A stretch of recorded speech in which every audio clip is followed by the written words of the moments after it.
So we've got my panel set in position, kind of roughly set in position, and I'm kind of test fitting it. I'm going to trim some stuff, but what I wanted to show you guys was you can see kind of right in here that the rib doesn't go all the way out to the edge, and there's another piece of sheet metal that folds over. So I set my panel in there and you can see that my rib interferes with that. So I'm going to trim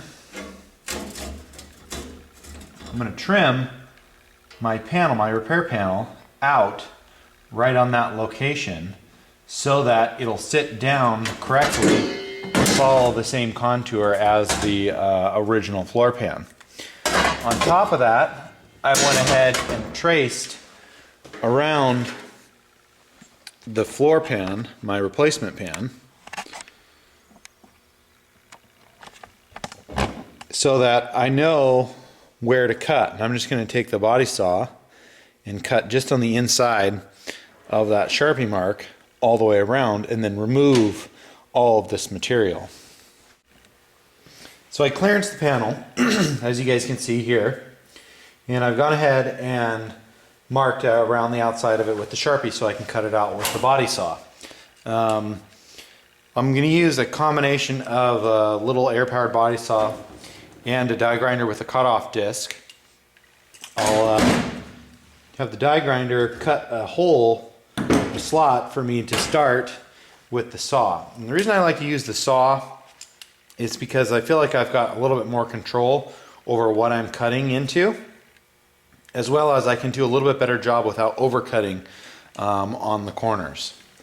So I prefer to use the body saw to cut this stuff out. And like I said earlier, plasma works, but you just are eventually going to put so much heat in there and you can really damage a lot of stuff underneath, and a lot of sparks and a lot of fire and stuff like that. So with that said, I probably wouldn't recommend using a plasma when you're doing this type of a job, and definitely want to make sure there's no fuel lines or wires or anything underneath of this when you're cutting and grinding.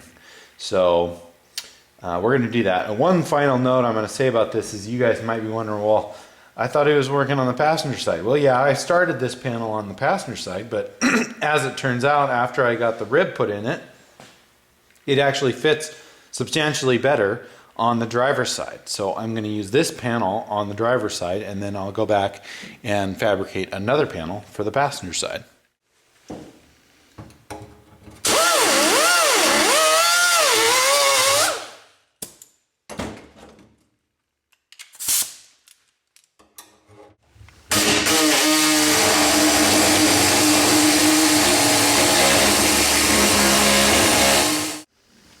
So I've got most of the floor cut out, except for the front section, right up here.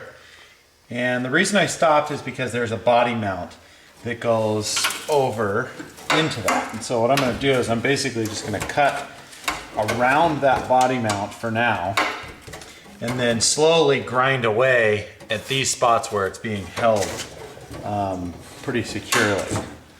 So you can kind of see that it's loose on this side, but still held on pretty tight over here. So I'm just going to take the saw and run through the rust.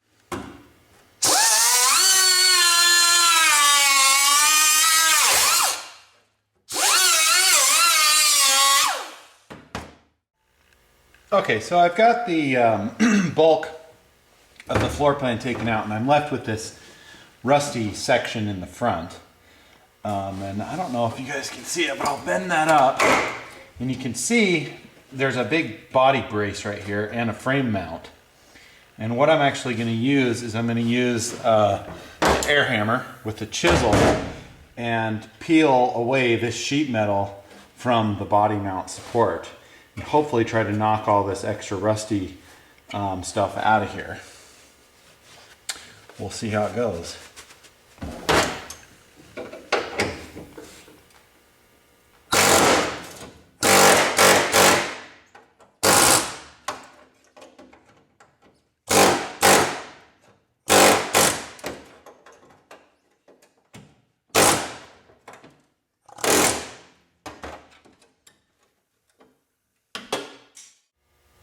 Okay, now we got most of this hole cleaned up. You can still kind of see spots where there's spot welds. And we haven't done anything about dissecting this front piece. But I've got the bulk of the hole cleaned out, and now what I want to do is I want to check the fit of my new panel and see if there's anything major that I need to do. So some tricks that you're going to want to try and accomplish when you're test fitting this stuff is it's never going to fit perfectly, and it's always going to require a little bit of trimming. But you are always going to have spots where it interferes more and then it's loose around the other one. We've got a fairly large gap here and it gets tight. And we're touching here, but we're not touching along here. So I'm definitely going to have to grind some there. We've got plenty of room here and we're tight there. So if I were to grind a little bit here, the whole panel will shift towards the outside of the Jeep.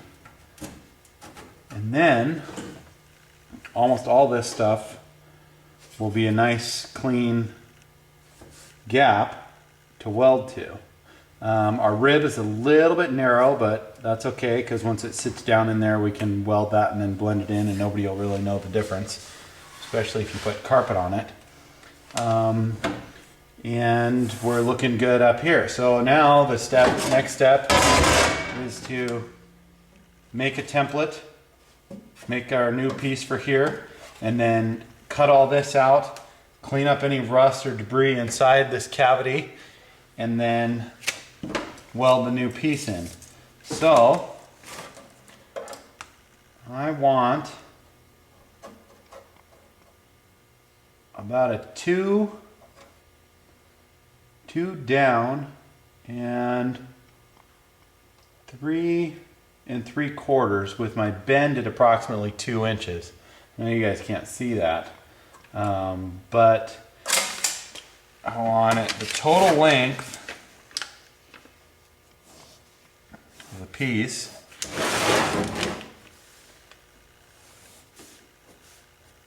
is going to be 3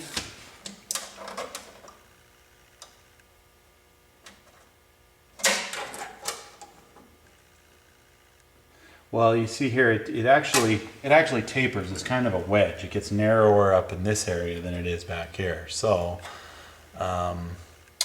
what it needs to be is it's going to have to be kind of like a pie shape.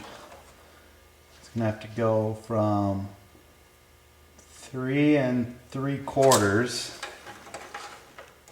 to 3 1/2.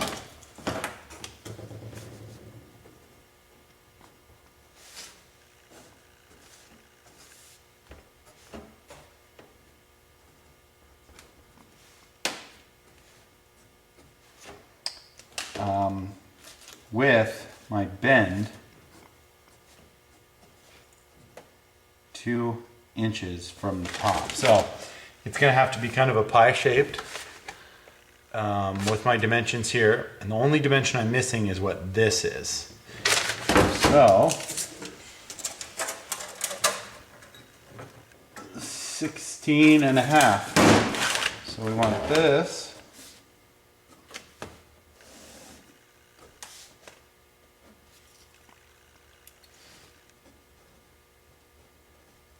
Sixteen and a half inches.